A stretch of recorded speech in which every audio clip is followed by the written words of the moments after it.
Really, I'm not here to give a vote of thanks, but just to say a few things about what we have achieved this week.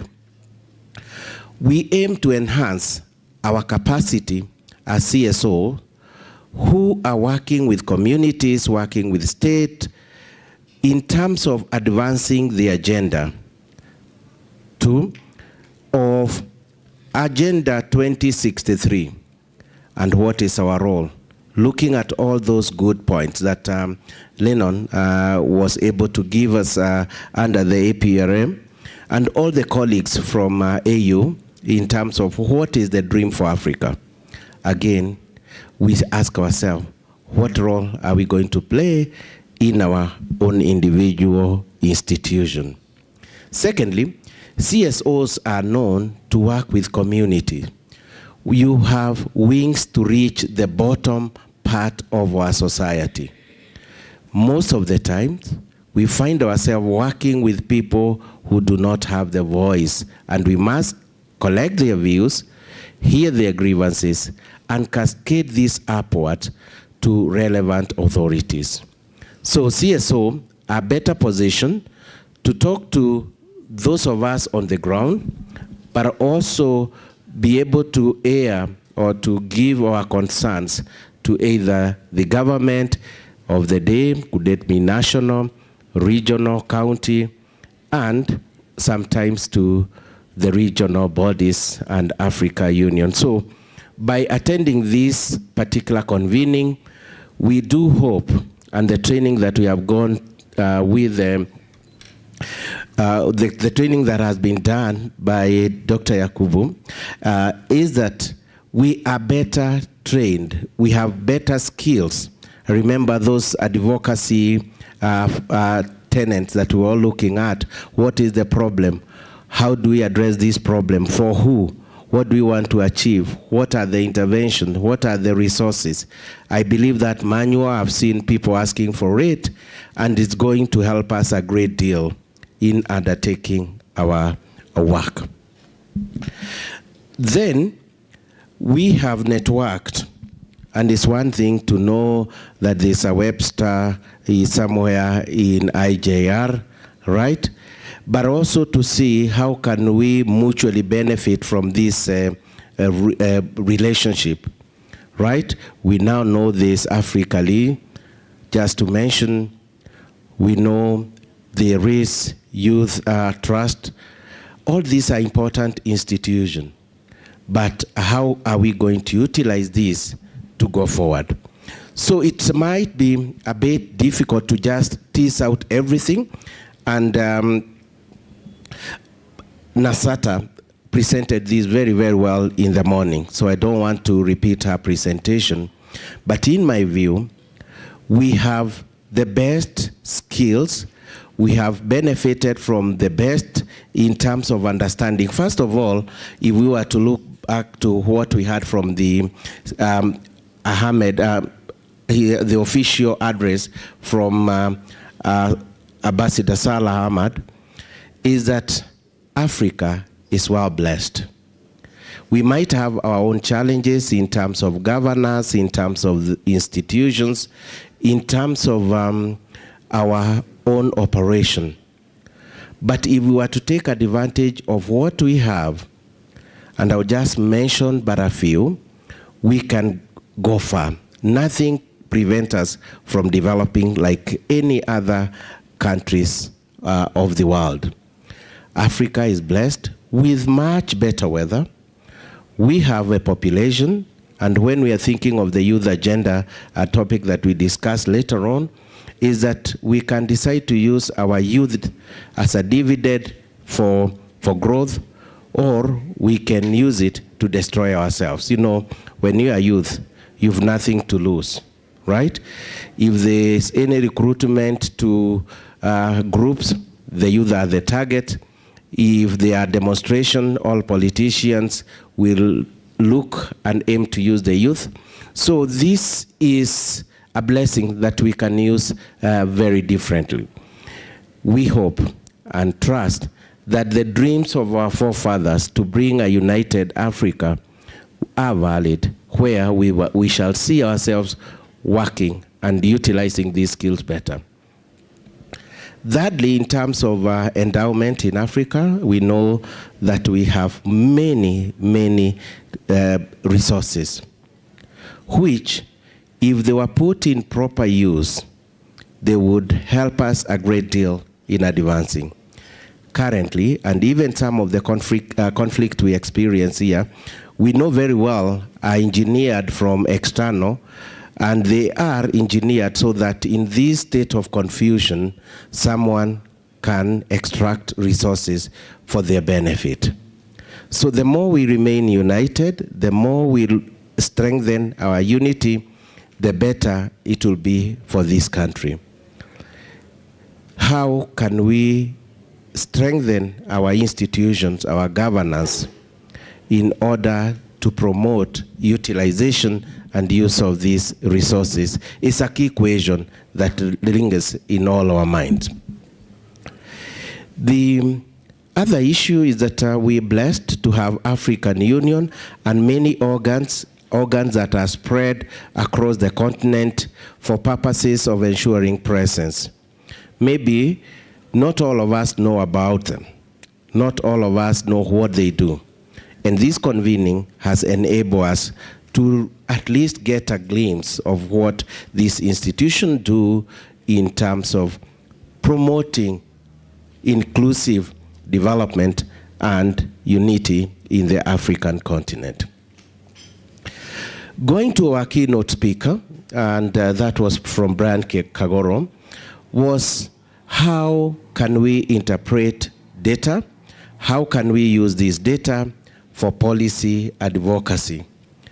This is emanating from two fronts, that increasingly we are seeing our young people, the ones I mentioned in my point number one, wanting more and more to get out of the continent.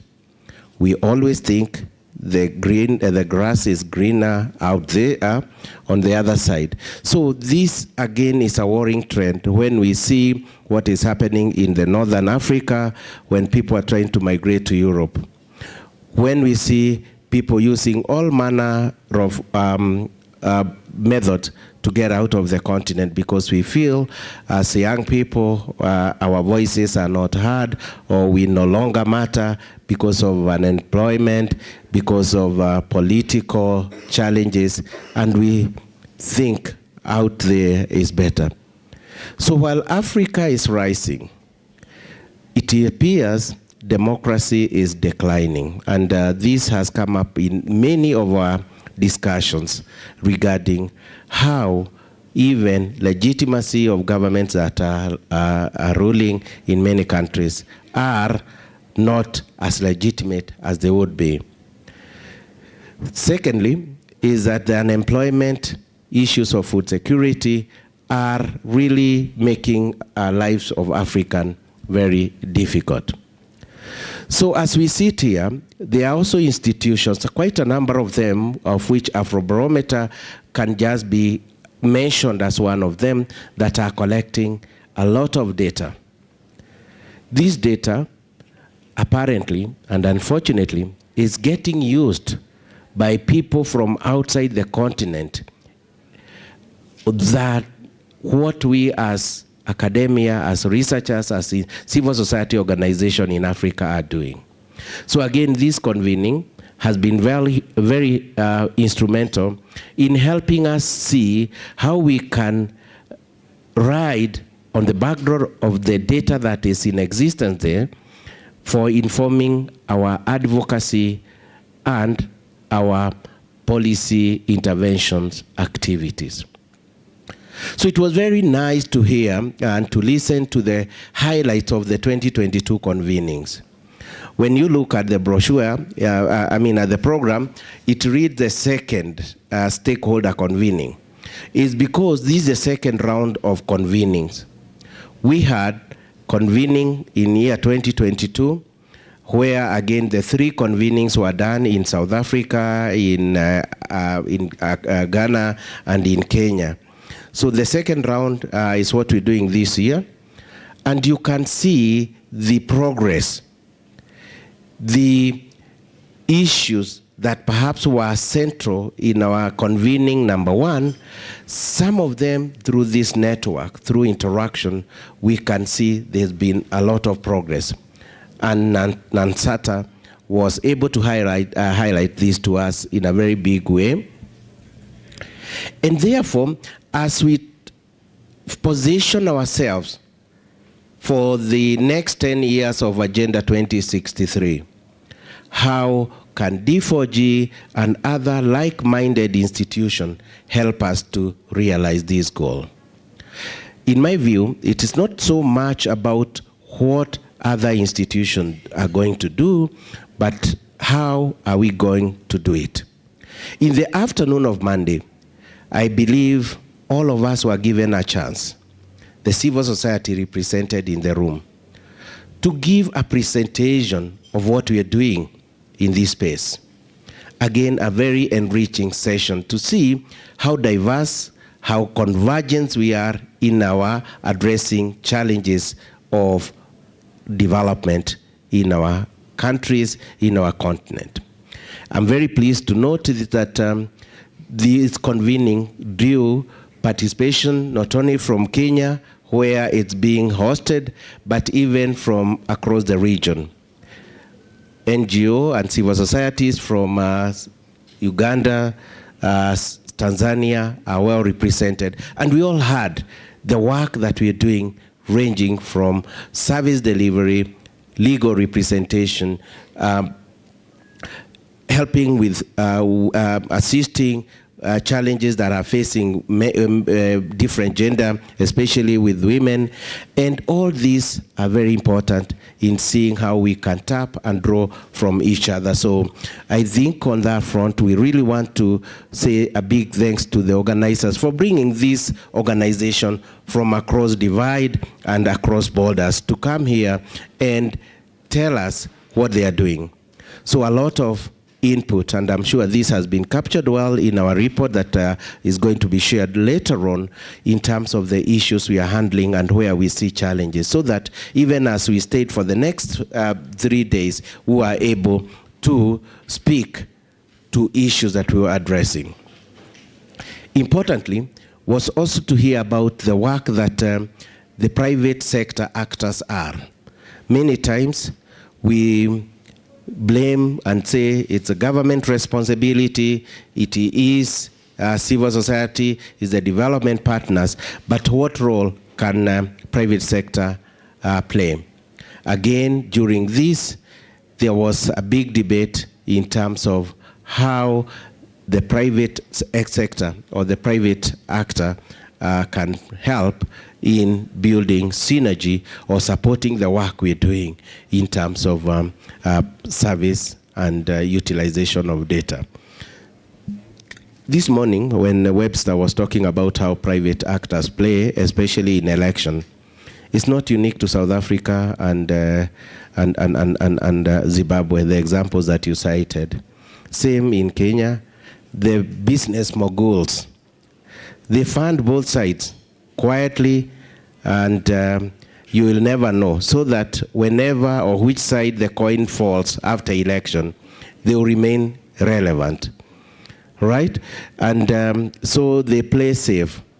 And therefore, private sector, they have resources that can make governance, democracy, and human rights promotion in our continent be promoted or sometimes be challenged or be limited. So this is a very important debate that we had from all the civil society represented in the room. On the day two, we get into the training, and in terms of before the training, what are the institutions that we are hoping or we were aiming to get more collaboration with? And it was very nice, the organizers, for enabling us also to get a feel of this institution. Just to mention that we had good presentation from APRM, good presentation from TAIE in terms of Africa Commission on Human Rights and Human and People's Rights. Right? Presentation from our brother, Mheshimiwa Nem, in terms of the struggles and the policies at Africa level in terms of addressing issues of corruption in Africa. How can they work with state or what are they doing with state agencies in order to promote or address issues of corruption? The presentation by Gati Nyehita on Africa Charter Africa Project, and also the following day by Afrobarometer show how we can link, how we can utilize data, and how we can link or we can connect with this institution. That was very instrumental and helpful in positioning ourselves in our advocacy work. I don't want to belabor the training and the skills development. I believe that when we came here, and for the exercises that we have done, either around the table or through presentation by Nana, by Nansata, in terms of the skills development, have been very instrumental. And I would like all of us to revisit this. I know this is being streamed live, and therefore we can go back and replay. Josephine made us, she forced us to register, to subscribe to the D4G. Are there people who have not registered, right? Who is not a member? Dr. Otele, did you register? Were you coerced to register? He hasn't subscribed, yeah?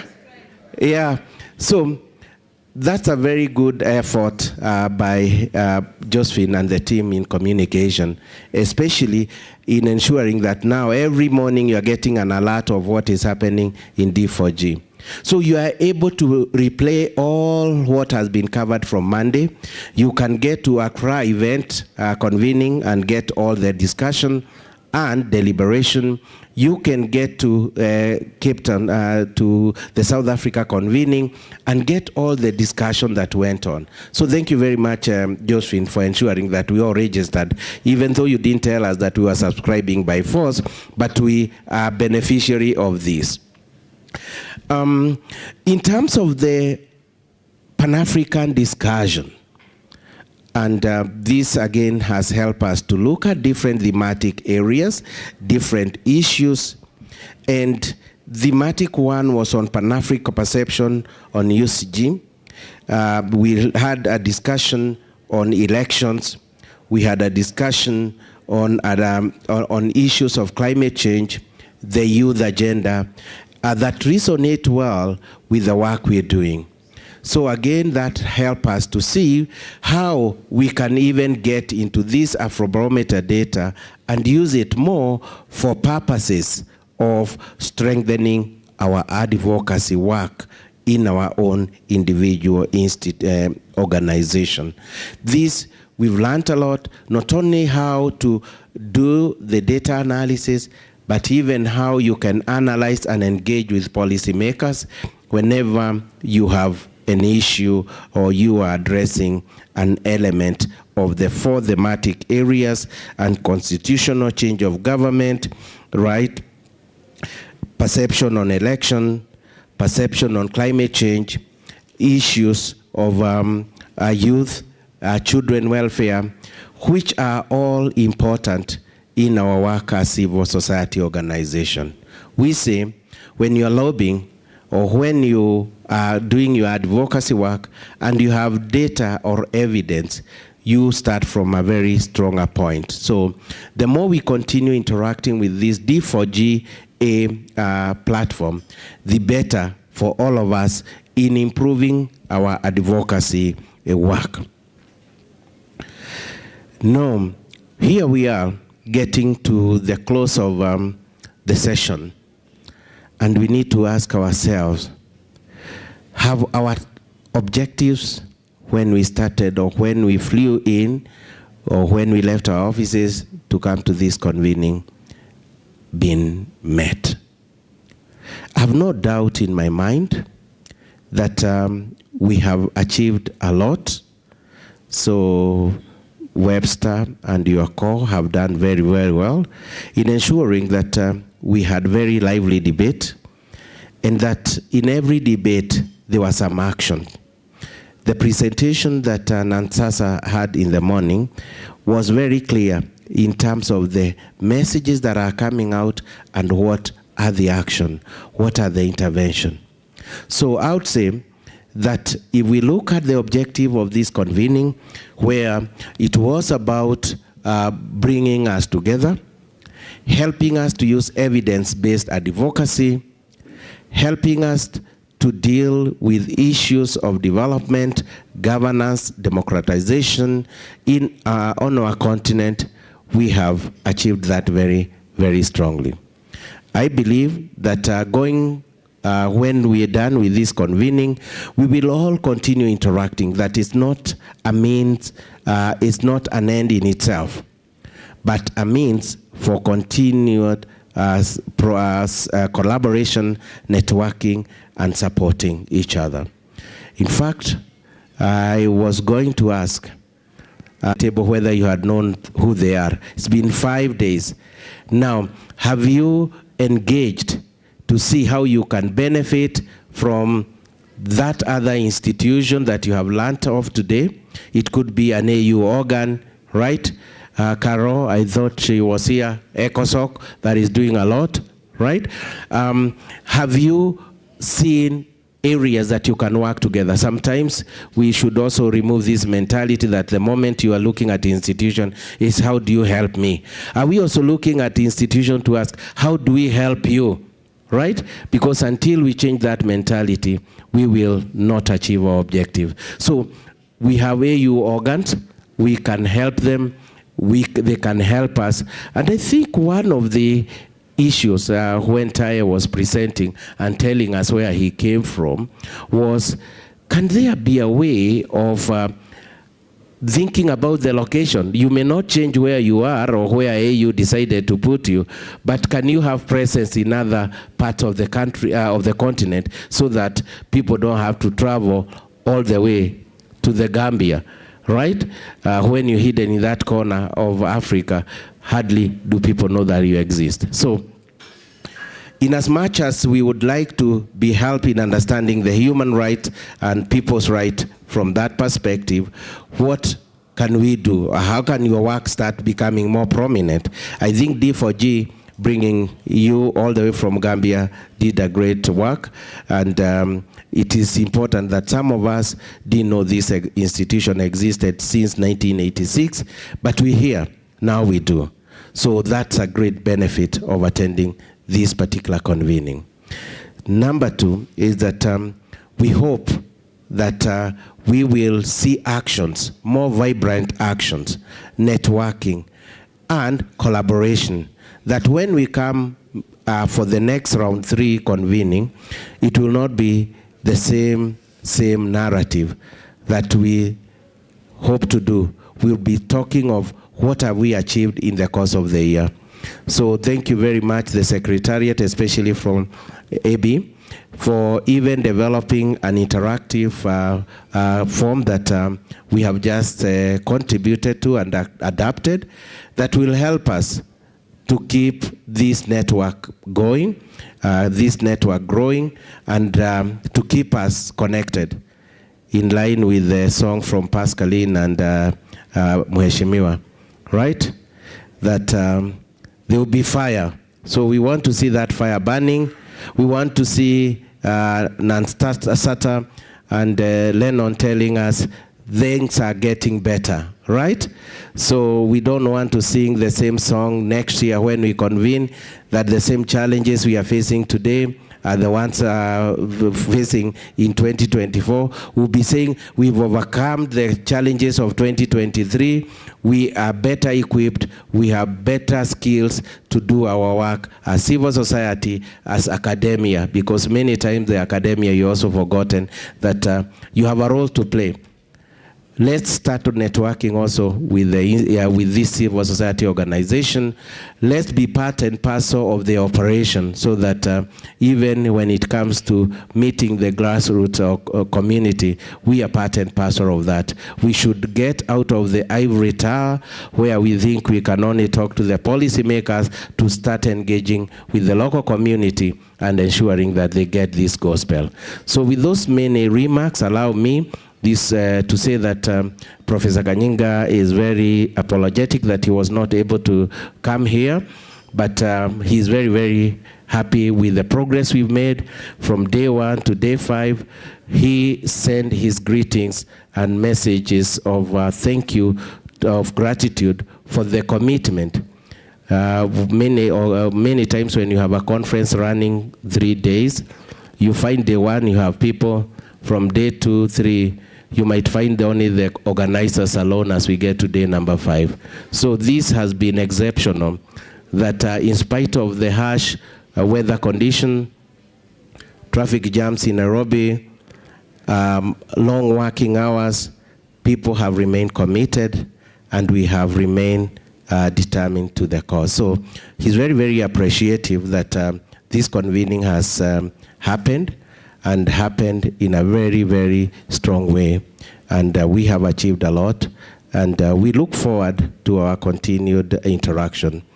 IDS, where most of us belong to, that was the core in organizing this together with the manager or director of this region, Douglas, is very pleased by the reception and the support we have received from all of you.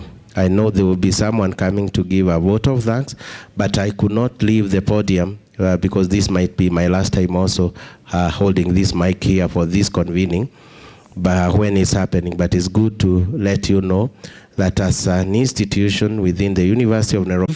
Emails as you wake up in the morning, as we sought your indulgence to attend this particular convening, and seeing it to completion, for me and the team, we are very, very happy. So allow me, in a very special way, to just acknowledge ourselves. Just clap for yourself because you've been very resilient. Yes. Yes. We usually say that you have stood through and through the entire 5 days. So in a very special way, I would like to appreciate our front office, led by Naomi, Tessie, Pascaline, Saina. They have done a good job by ensuring that every morning we came here, we were registered, and in case we needed something was out, let's appreciate them because they have also done a good job. In the same spirit, allow me to appreciate our able MCs. We have seen a lot of capacity building in this arena of hosting. So let's appreciate Webster for a good job and for nurturing and training an able representative. Yes. So next time we might want to save on ticket because we have a representative here. So Zambara, don't feel very bad. Yes. So let's appreciate our note taker because part of this convening we are required to produce a report. And this report requires that we capture everything that has happened right from day 1. So in a very special way, let's appreciate Dan Sam, or Uma, who has been taking our notes. And he has also actively participated in this particular engagement. So I'd like to also to appreciate Saina and the entire communication team led by Josephine for making sure that we looked not only lively online, but we also sent out messages of what was happening here throughout. Let's appreciate them in a very special way. So the people with our images, the people with our videos, the people with our captions, our media team led by David, Tony, Ian, and Abraham, they are streamlining us live as we speak. Let's appreciate them for a good job. They gave us very good recaps every morning.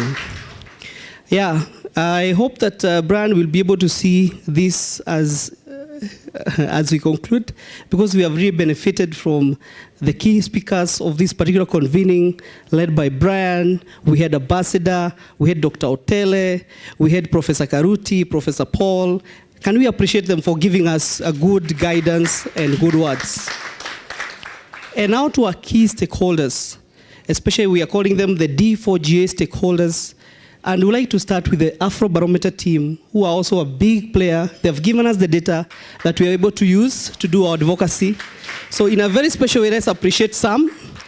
Let's appreciate Josephine and Anne Okello. Anne is seated there. Yeah, so they have done a good job. Yeah, coming up with all those PowerPoints, they made us look good. So we really appreciate for guiding the key thematic areas for this particular project. So in a special way, let's appreciate the man at the back, the boss at the back, Paul Mensa with his team from CDD. Yes.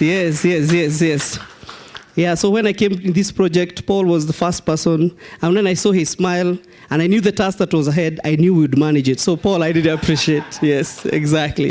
Yes, so we really appreciate you, Paul, and the entire CDD team for the good job that you're doing. Nana is seated next to there. She's also from CDD. She did our COM training, so we really appreciate Nana.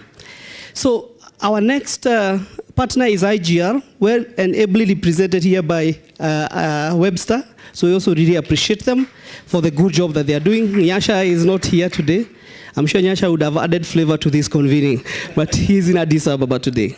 All right, so Laws.Africa, well represented by Morina, well represented by Gatti, well represented by Justice, who just left in the morning. We really appreciate you for the good job that you've done, and especially for giving us the online platform where we can access data, and I'm sure some of our CSO here can actually leverage on that data. So we really appreciate Laws.Africa in a big way. So IDS team, I think we are all here, led by Paul, Karuti. We really appreciate for the good job that we're doing. And like Paul has said, we are so happy to be part of this consortium because we are not only learning, but you're also helping us to build and even to create network within our country. So we really are humbled to be here. So in a special way, I also appreciate Pascaline, Saina, Okello. You know, sometimes we are AB/IDS, so we are entire team. So we really also are happy to be here. So in a special way, I would like us to appreciate our AU organ, starting with the AGA Secretariat, who in a big way honored our convening. Actually, Ambassador Sarah was the first person to actually accept our invitation, and he came here, and we had so many things to think about to bring him here because of the nature of his work. So we really appreciate the AGA Secretariat. AU ABC, Eden, we really appreciate. Eden was also very busy, but he really made time for us, so please pass our regards to the board. We really appreciate for your presence here. Caro Girombo, thank you so much. Please take our appreciation down there to Sifa and the team from ECOSOC. We really appreciate for you being here. ECOSOC is always in all our convenings because we believe they are our umbrella to all CSOs in Africa. So we will always have a place for them and really appreciate their presence. And they are always the people to go to for the case of our CSOs. So for those people looking collaboration, Caro, be ready for many numbers being requested from you. So we also want to appreciate the man from the Gambia. Yes, that is the Commission on People's Rights. We really appreciate you, Taye, being here. We were lucky because Taye was just within the East Africa. He was in Arusha. Else, to bring him from Gambia would have cost us quite a bit, but would have still brought you here. So we really appreciate that you are within the region, and thank you so much. He has actually been thinking a lot of collaboration around the issues of data and how the Commission can actually leverage on conducting surveys, and I'm happy that they had a very good engagement with Sam. And I'm happy. These are the kind of collaborations that we are looking forward to. So the man himself, Lennon, representing us, the youth. So the APRIM. So we really appreciate you, Lennon. Yes, thank you. Yeah, so he's always a man who is present. So we really appreciate you for your insight. And we are happy to have you here. So we also want to appreciate in a very special way the AGA support project represented here by Priscilla. They call themselves the Expertise France. They offer technical support to the AGA organs. So we are happy that even we managed to have Priscilla here. She's usually very busy. So in a very, very special way, let's appreciate Priscilla for being here. So the Charter Project Africa, I think I did it well, Andrew, this time. Also made it here. We really appreciate in a very special way. And to our key stakeholders, the people who made us come here, our CSOs. So we are so happy. Despite us working with only 5 CSOs, and with the guidance from Professor Karuti and Paul, we wanted to have a bigger feel and based on our thematic areas to ensure that we bring more CSOs on board. And we are happy that today we want to appreciate in a very, very special way East African Civil Society Organization Forum, led by Lillian there. So Lillian, you can wave so that we know you are here. And like Paul mentioned, most of the CSOs we bring here are networks. So if you see Lillian there, she has so many CSOs under her. So in case you have kind of engagements that you like to deal with around with the East African community, she's here and she's well represented. And she was very busy. Even bringing her was very dangerous. It was very difficult. So we really appreciate Lillian for you being here. So want to appreciate the African Women Global Network by Nyokabi. So she's here, she is waving. Exactly, yes, yes. So this convening also wanted to embrace people who are also trying to come up in some specific spaces like women empowerment, to also bring them on board. And as you've noted, we also even have She is Africa Hub, led by Mother here, very young CSO, but she's doing a lot of work. And as we speak, she's en route to Europe to represent her CSO. So we are very happy to have her. Yesterday, she told me something that was very profound, that you could be in the room, right? You could be in the room. But unless you're in the room with the right people, you're not in the room. So she was very happy that she was in the right room yesterday, and she's very happy to be here. So in a very special way, we appreciate you, Mother. So let's appreciate also our key CSO, Human Rights Watch, led by Namoya and Eunice. So we are happy to be partners here, so we are happy to have you as well. Osiemo, thank you so much for standing through. He is a very busy man, and we're happy to have him here all along. So our people from the Uganda nation, the M7 nation, yes, they call themselves the Human Rights Awareness and Promotion Forum. It's a forum, again, a place where they network with a lot of CSOs. So these are also right people to connect. If you want to connect with people around the issues of human rights, they are here. So we appreciate in a very special way Edwin and Justine for making time and being here as well. So we really appreciate you. So we also want to appreciate Siasa Place, represented by Anastasia, Siasa Place. So we are happy to have Anastasia here, and she has ably represented Siasa Place well. So African Youth Trust, in absentia, I know Winfred is away, I know Irma is away, but they were also able to come and attend our convening, especially on the thematic area around youth. So let's appreciate the Africa Youth Trust as well. Yeah, so we also appreciate another network, which they call themselves the East African Children's Rights Network. Is again a network. I'm highlighting this because these are also people who are doing a lot of work around children, and there are actually so many interconnected within the region. So let's appreciate Delphine Achama in absentia. She had to leave because of her family, and we are happy that she also attended at least 4 days of this convening. As I finish, let's also appreciate Katiba Institute. Imbosa is here. Yes, let's appreciate her. She is the lawyer in town. Yes. So we also want to appreciate the She is Africa Hub, represented by Mother. Mother, I think, is already here. Yeah, thank you so much for being here as well. And last but not least, the Center for Strategic Litigation, the lawyers in town, the IR people in town. So thank you so much, Daktari, for being here. Nicodemus represent this group. They're also people we are trying to work a lot, especially in areas of access to justice. So we really appreciate you, Nicodemus, in a special way. So we also felt that this time we also need to have people in academia to drive most of our thematic areas. We noted they also touch on issues of research, issues of academia. That's why we felt we should also have a few representatives. Even we as IDS are also in academia. We felt that we should have Anne here as well, representing the Mama Ngina University College. So thank you so much, Anne, for honoring our invitation. And also, another key university is represented by Dr. James Moya there, Kisii University. So, Daktari, thank you again for being here. We really appreciate. So, our trainers, our data people, led by none other than Dr. Nansata Nakubu, we really appreciate because you drove this.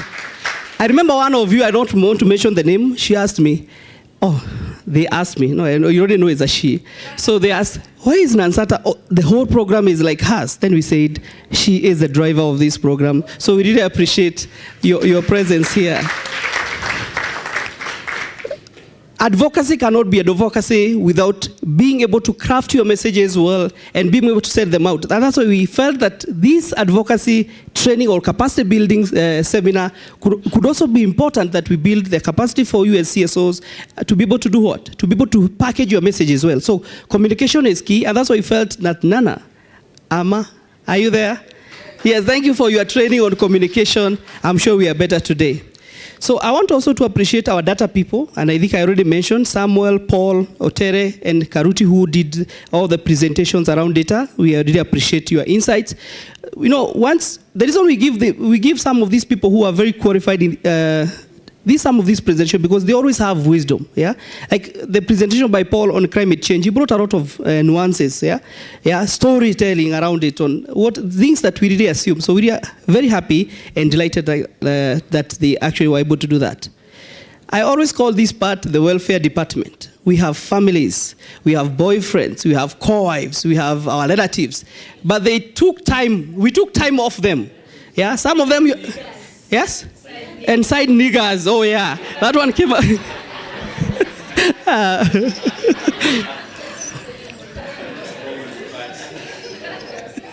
Yeah, so we want to appreciate our families in absentia who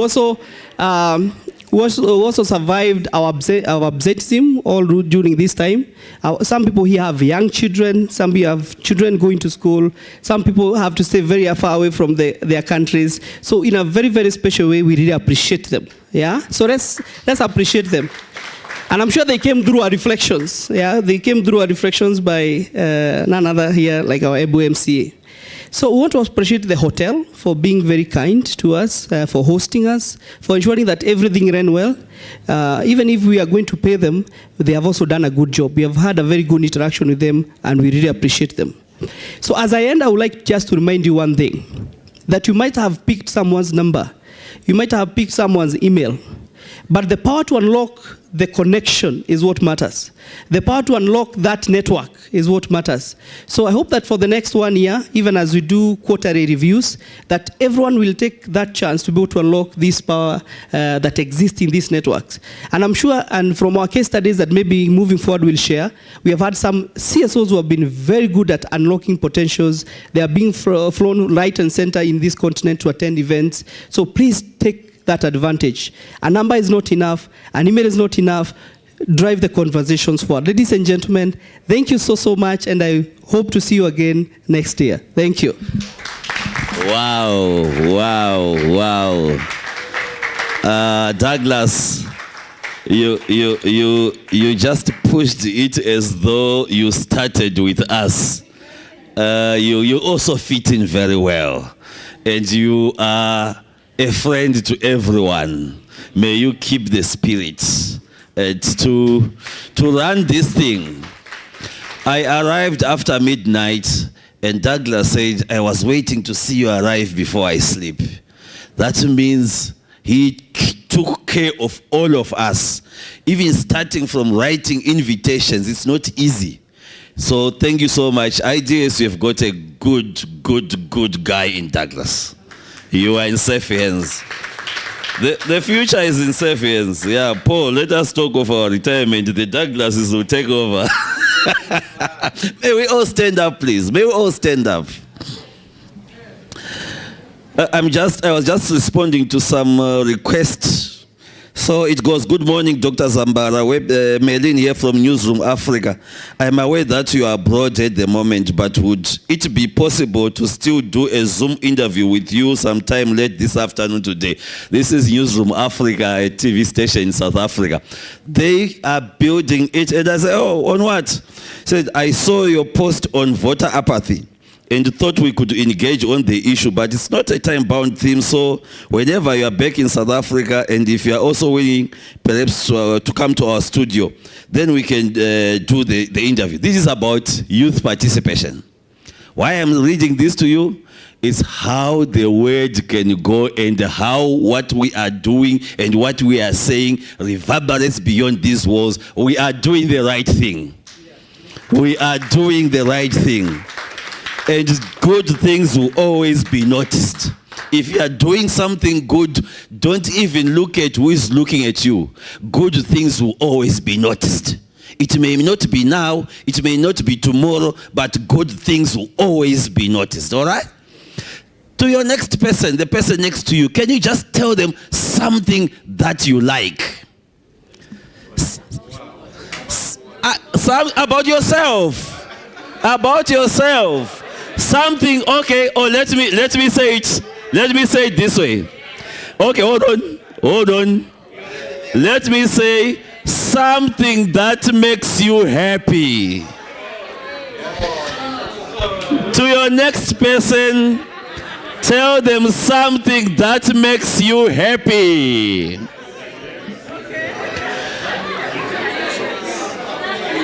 Okay. You have told them something that makes you happy, right? Can they also tell you something that makes them happy?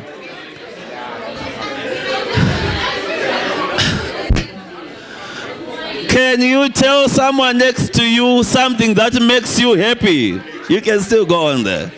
Something that makes you happy.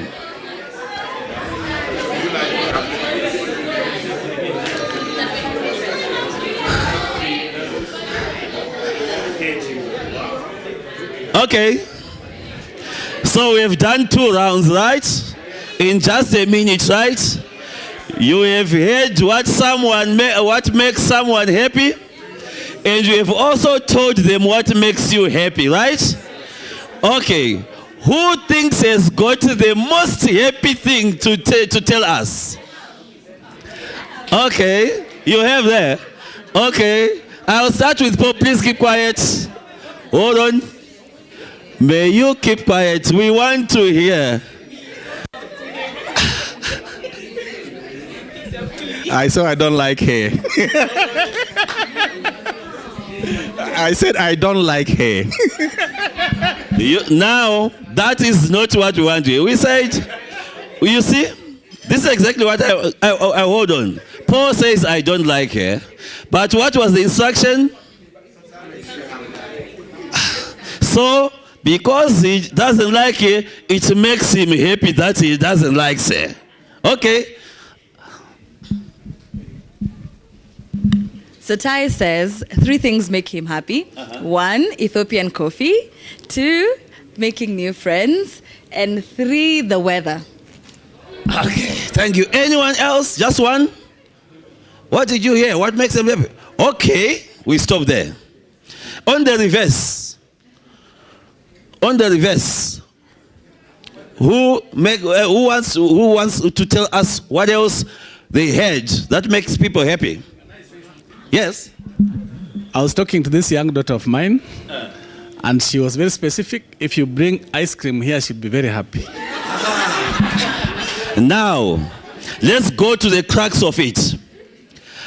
How does it feel to tell someone what makes you happy? You see, I'm asking, do you get it? How does it feel to tell someone what makes you happy? It feels good. Anyone else? He says it feels good to tell someone what makes you happy. Okay? Now, how does it feel? You have something to say? Okay. I think it is also a form of reassuring, someone reassuring themselves about what really is in their heart. You are expressing what is in your heart. Now, how does it feel to listen to what makes someone happy? Because this time you told us it feels good to tell someone what makes you happy. But we are saying, how does it feel for you to hear what makes other people happy?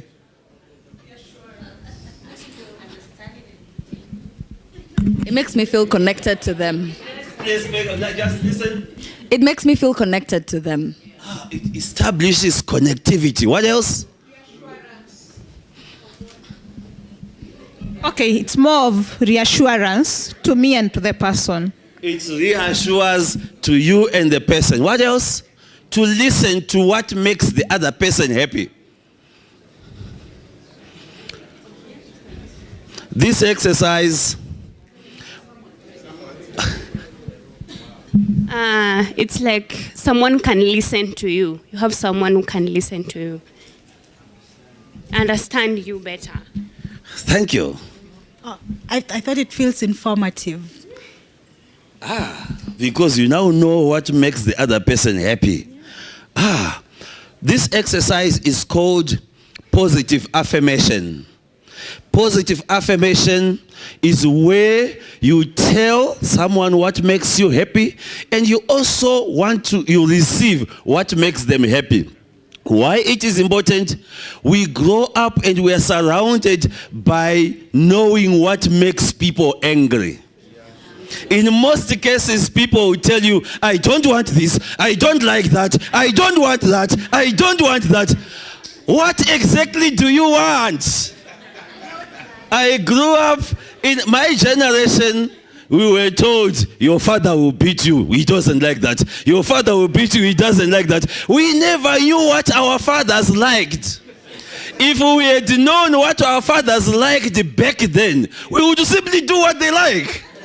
And the world will be a happier place. The family will be a happier place. This type of exercise, positive affirmation, comes from Alternatives to Violence Project, AVP. You can Google AVP. But what it does is I usually start with that when I'm starting difficult workshops, so that we start from a point of positive energy. We affirm each other. There is a good in all of us, and we need to bring it up so that all of us, we know if she likes coffee, I know that I will be the first one to say, here is your cup of coffee. And happiness is brought about.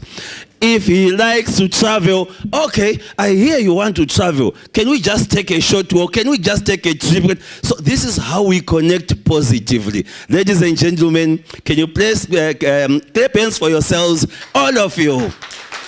We come to the end of this session.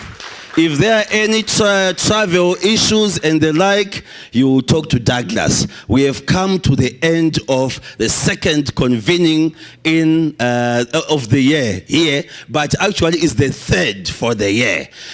Ideas, and all of you guys, it is exactly 12:20. We beat 12:30. I can drop the mic. Now, as he drops the mic,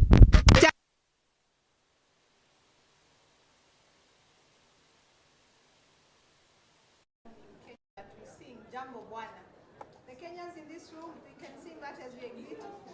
It's not famous anymore. Okay, we love our neighbors. So this is how the song goes.